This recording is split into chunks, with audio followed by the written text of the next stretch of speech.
बलात्कार के आरोप में घिरे केंद्रीय राज्य मंत्री निहाल चंद मेघवाल को कैबिनेट से हटाने को लेकर प्रधानमंत्री नरेंद्र मोदी पर दबाव लगातार बढ़ रहा है।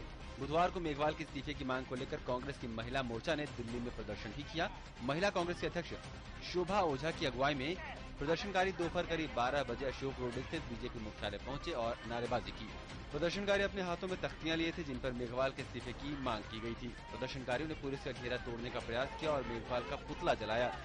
मांग कर रहे हैं कि निहाल चंद का इस्तीफा हो। जब एक और मोदी इस देश की महिलाओं से वादा करते हैं सुरक्षा का और जीरो टॉलरेंस की बात करते हैं वो महिला अत्याचार को लेके, और दूसरी ओर उनके मंत्री जिनको कोर्ट तलब करता है बलात्कार के केस में, वो मंत्री बने रहते हैं, तो ये मुट्ठी खोलती है। ये असली चेहरा भारतीय जनता पार्टी की सरकार का, मोदी सरकार का जनता के सामने लाती है।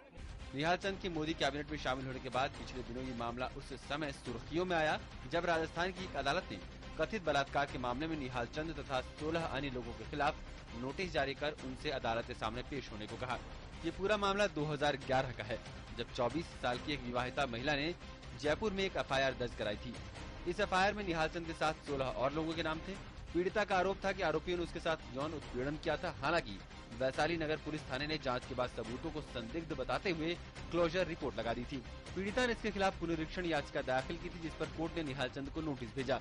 उधर मंगलवार को बलात्कार का आरोप लगाने वाली महिला ने धमकी देने का आरोप लगाया था।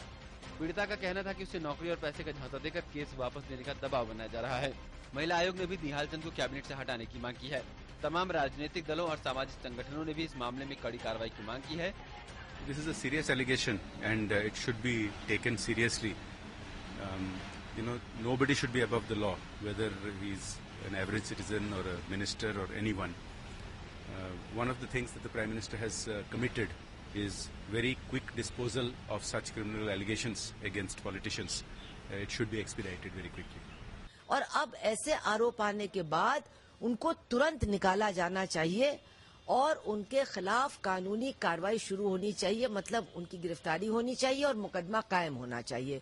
Nihal Chand Jain must resign from his post because this is a case which is at the moment open in court as the girl has protested against the closure report of the police and confirmed by the magisterial court. उधर आरोपों के चलते दबाव में दिख रही BJP ने पलटवार करते हुए कहा है कि मेघवाल को क्लीन चिट गहलोत सरकार ने दी थी, इसलिए सवाल उसी से पूछा जाना चाहिए। As per law, if somebody has approached, then it needs to be replied, which will be replied subsequently. But at the same time, the question needs to be asked more to the Congress regime or Mr. Gehlot. What did he do or why didn't he give a clean chit to Mr. Nihal Chand? मामले में BJP पर सवाल इसलिए भी उठ रहे हैं क्योंकि खुद प्रधानमंत्री नरेंद्र मोदी चुनाव की रैलियों में महिला सुरक्षा का मामला प्रमुखता से उठा चुके हैं। साथ ही राष्ट्रपति के अभिभाषण में भी महिलाओं के खिलाफ अपराधों को बर्दाश्त न करने की बात कही गई थी। ऐसे में देखना है कि मोदी सरकार निहाल चंद के मामले में क्या फैसला लेती है। News night desk, DD news.